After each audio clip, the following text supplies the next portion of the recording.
ॐ भूर्भुवः स्वः तत्सवितुर्वरेण्यं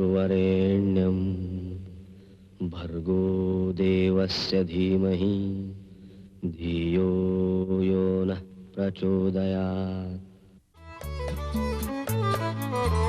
सुख आणिक दुःख यांना सांधते आहे.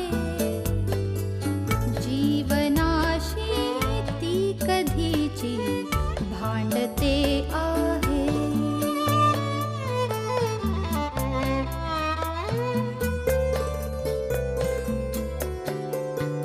दोन डोळ्यांनी मुक्याने बोलताना ती वेगळे काहीतरी बघ सांगते आहे.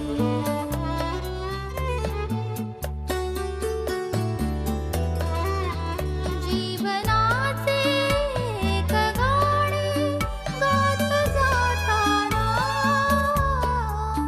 वेगळीशी चाल त्याची बांधते आहे.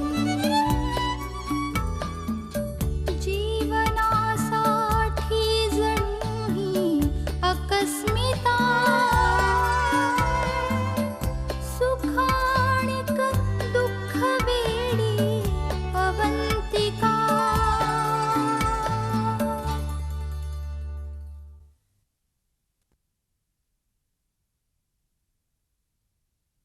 अरे वाढू का रे भाजी? नाही, बस बस नको माई. अरे रघु घे माई वाढ नाही, झाला, नको भाई. ना. लास्टच कसा घे ना. लादायचं काय? मग काय? काय रघु कसं वाटलं जेवण? मस्त. अरे किती दिवसांनी काय किती वर्षांनी घरचं जेवण जेवतोय. घरचं आणि माईच्या हातचं जेवण. अरे राजू, तुला सुद्धा आवडते ही भाजी, घे. ही भाजी मला आवडायची. म्हणजे खूप आवडायची तुला. अरे बासुंदी केली ना की अर्ध्याच्या वर बासुंदी हाच फस्त करायचा. बोकोबा. बरं का राजू. आणि मग तुझी माई ना तुला धपाधप चोपायची हो. अरे फार कडक स्वभाव होता तिचा. सगळे चळा कापायचे तिला. कोणीही तिच्या विरुद्ध एक शब्द देखील बोलू शकायचं नाही हो. नंतर ती मरणाची वाईट बातमी आली आणि फार खचून गेली ती. तिचा स्वभावच फार बदलून गेला.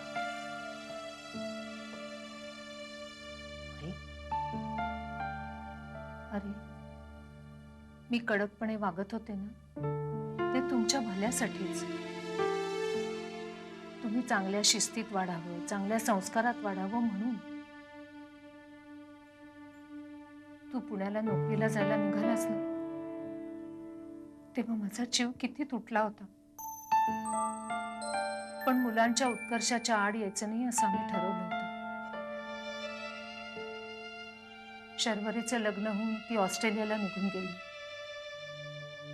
शेखर होता आमच्या जवळ काही दिवस, पण आता तोही जर्मनीला गेला.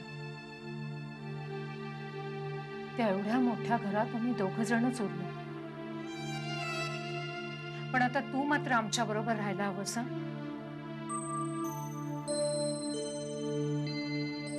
माई अगं इथला बिझनेस सोडून मी तिथे कसा येऊ? नाना आमचं फार छान चाललंय इथे.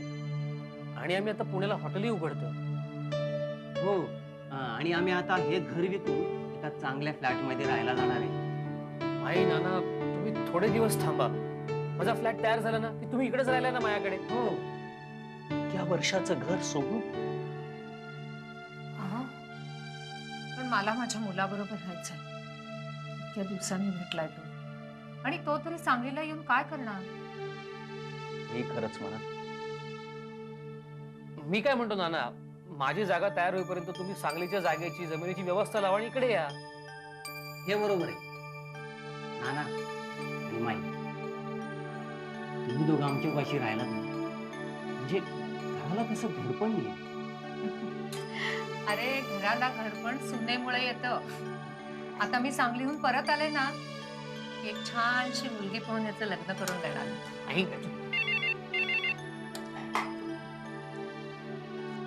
हॅलो. हा प्रियंका मॅडम.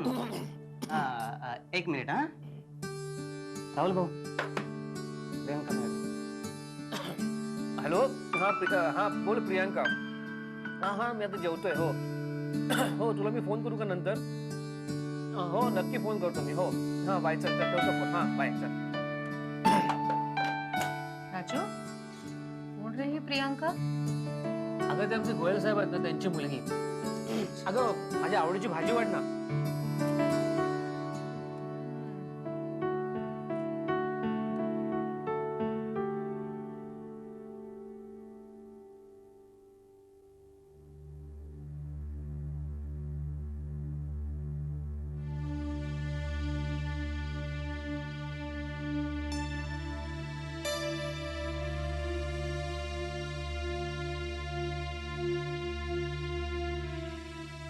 खरंच किती भयंकर आहे नि हा एकटेपणा.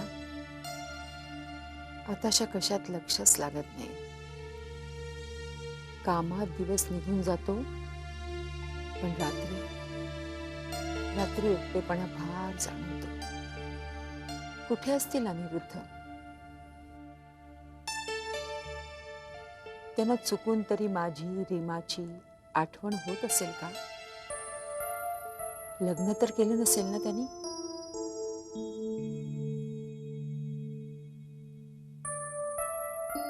बाकी मी हे कधी माहीत करून घ्यायचा प्रयत्न केला नाही. आज तरी कशाला त्याची आठवण येते?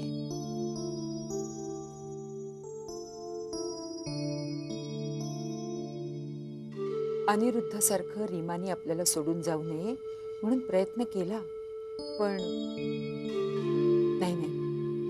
रीमाला तरी मी माझ्यापासून दूर होऊ देणार नाही. ती एकदा का तिच्या संसारात अडकली तर येणारच नाही कधी ती इथे.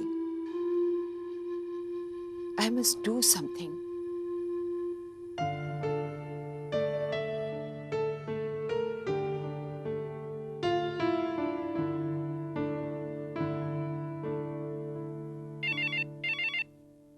हॅलो. रीमा, अगं मी आई बोलतेय. आई कशी आहेस तू? तब्येत बरी आहे तुझी?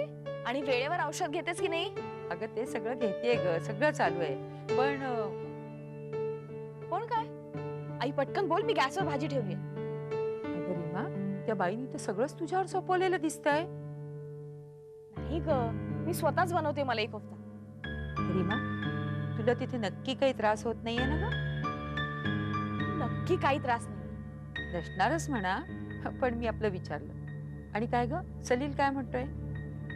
ठीक आहे. ठीक आहे का ग? अगं काही नाही, जरा त्याला जॉब मध्ये प्रॉब्लेम आहे. ऍक्च्युली त्याला जॉब करायचाच नाही.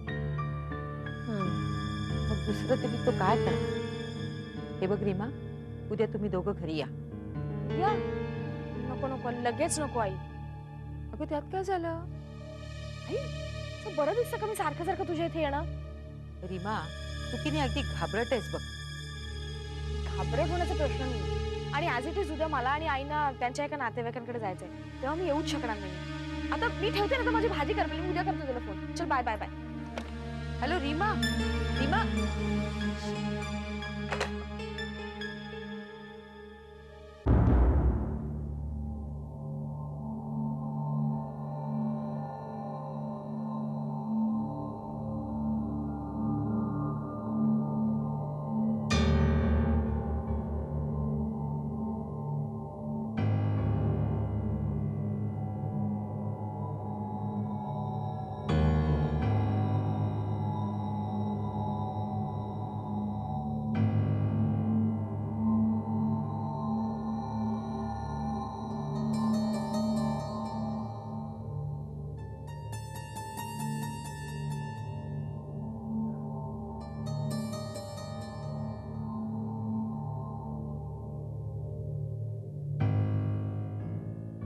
क्या बात है पुत्र?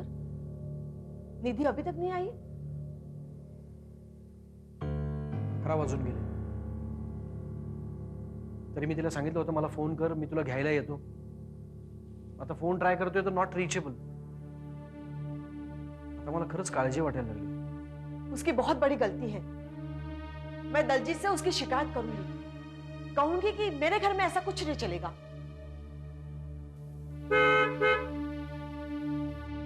आली वाटतं. आता तू काही बोलणार नाहीस. I'll show you my sweet home. Sweet. Hi, Anish. Hi, I'm Danny. He's my sweet husband. Hey. Sweet, na? You know what? Love is magic. Nidhi, No. He's not interested in party. He's not interested in this. He's not interested in my friends. Nidhi, You know what I think? He's not interested in me too. But he's sweet. He's there. behave yourself, Nidhi. I think I should go now.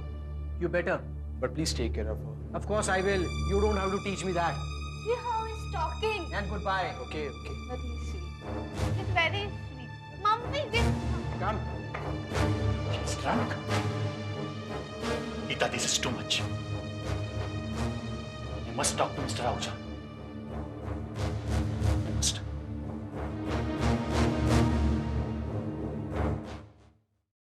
I'm sorry, Anish. Believe me.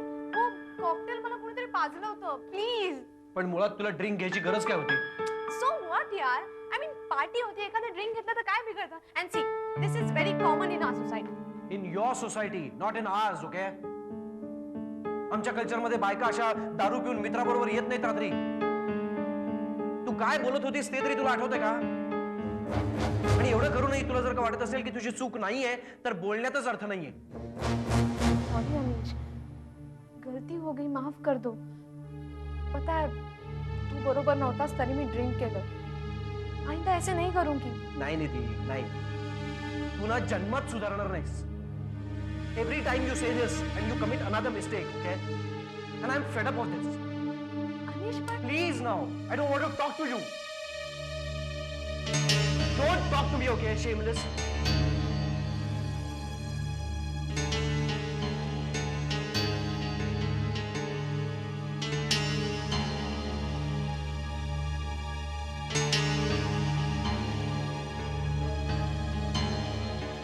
Vicky, तुला कळलं का? Dikshit sir vice principal होतात. कोण करतंय त्याला vice principal? आपले principal sir. छाल्या टकल्याला काही अक्कल आहे की नाही? विकी, तुझे काका डायरेक्टर्स पैकी एक आहेत ना? मग मी काय त्यांना सांगू दीक्षितला व्हाईस प्रिन्सिपल बनवू नका? मला दीक्षित व्हाईस प्रिन्सिपल झाला ना तर वाट आहे. खरंय, तो सारखे आपल्याला उपदेशांचे डोस पाजणार आणि आपल्याला वाद आणणार. मी तर वाटच बघतो नस काढायच्या मला.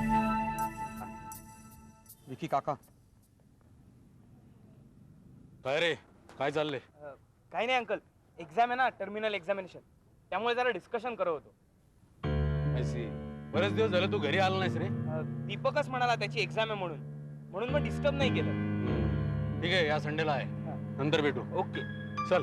Okay uncle. लकी आहेस यार, डायरेक्टर्स पैकी एक तुझे काका आहेत. तुला काळजीच नाही बघ. त्यांना काळजी आहे त्या दीपकची. साला एकदम माठ आहे. कशाला एवढ्या डिफिकल्ट एक्झाम्स देतो काय माहिती. काकांनीच त्याची मागच्या वेळेसारखी काहीतरी व्यवस्था लावली असेल. जाऊ दे ना, चल आपण कट्ट्यावर जाऊ. चल चल.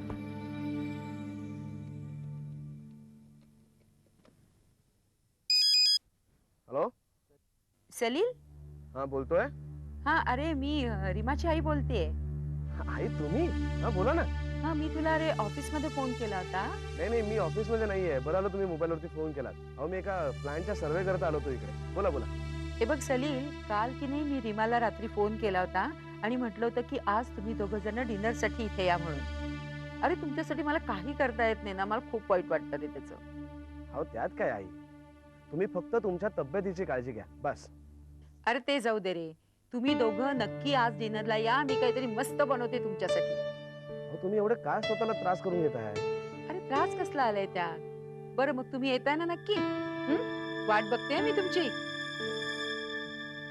ओके.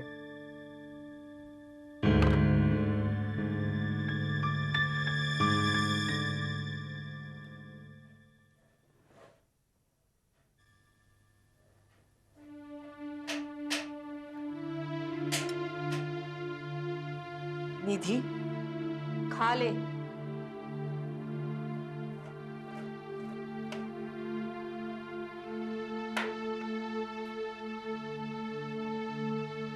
निधी खा ले. खाने पे गुस्सा मत उतार. मुझे नहीं खाना. तुझीच गलती होती ना. पता है. हे बघ, अनिशचे पप्पा तुझ्या पप्पांशी बोलायला निघाले होते, पण मीच कसं बसं अडवलं त्यांना आणि सांगितलं की मी समजावते तुला. निधी, इस तरह से बिहेव मत कर. अरे, आपल्याला स्वातंत्र्य दिलं म्हणून वाटेल तसं वागायचं. या घरात नाही चालणार ते. आणि काल तू वाटेल तशी बोललीस. तुझ्या त्या बोलण्यामुळे अनिश हर्ट झालाय. माझं चुकलं, पण निधी, तू असं म्हणतेस आणि पुन्हा पुन्हा तीच चूक करतेस. हे बघ, आपली चूक समजण्या इतपत तू मोठी झाली आहेस आता. मम्मीजी, मी प्रयत्न करते, पण एनिवे, अनिश काय म्हणाला? वो बोला डोंट टॉक टू मी. ठीक आहे, त्याला फोन कर. करू? हा, कर फोन त्याला आणि सॉरी म्हण. तो नक्कीच बोलेल तुझ्याशी.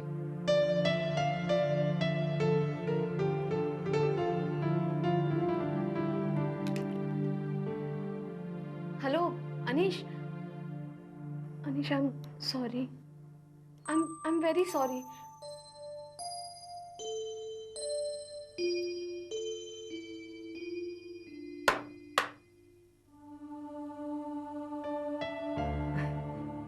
जाने दे, शाम तक उसका गुस्सा खत्म हो जाएगा. बोलेल तुझ्याशी तो समजा.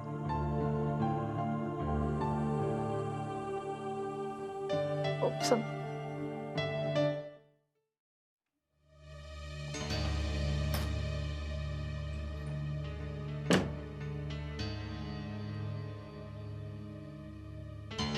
सौरभ, तू का आलीस? तुला बरं नाही आहे ना? कॉफी घेऊन आले. अगं पण तुला वहिनी बाहेर गेलेत. येईल घेऊन. सौरभ, ऍक्च्युली मी तुला सॉरी म्हणायला आले. मी फोनवर तुला खूप वाईट बोलली. सॉरी. तुम्हाला नीलने एवढं टेन्शन दिलं होतं का तुझा फोन? अरे, कळलं त्या क्षणी मी येणार होते इथे, पण मॅडमनी येऊ दिलं नाही मला. आणि बहिणी होत्या इथे. बरं केलंच नाही आलीस तर.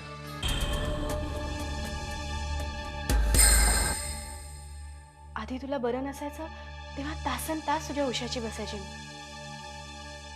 आणि आता दोन शब्द तू मी बरं नव्हतं ना यांना, म्हणून बघायला आले होते. कॉफी घेऊन आली होती माझ्यासाठी ती.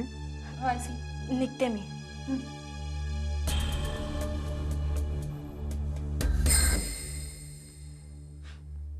कसा आहेस?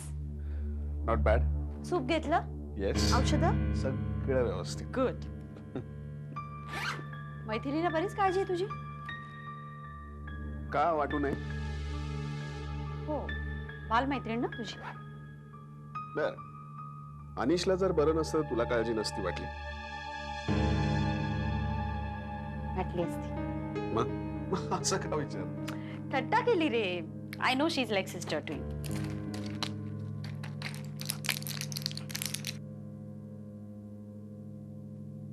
हे काय, गोळी अजून हातात आणि तोंड बघ किती कडू केलं.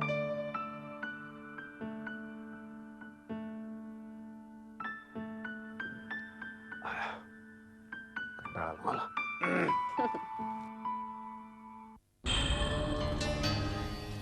मैथिली, काय झालं? रुक्मिणी, मला वाटलं वहिनी ऑफिसमध्ये गेलेत. म्हणून मी सौरभच्या खोलीत गेले. वहिनी तिथे आल्या आणि मला बघून चपापल्या.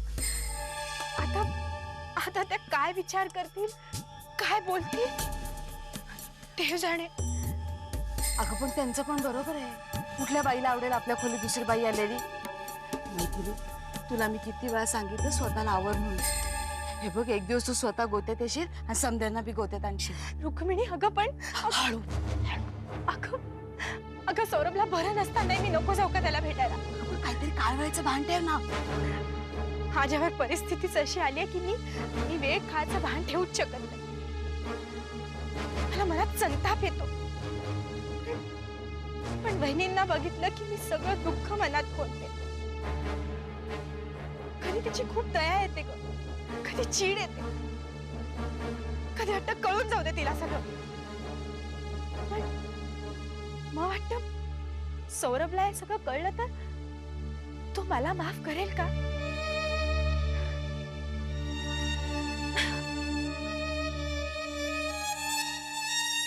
हिच्या आयुष्याचा गुंता कसा सुटणार आहे देव जाणे.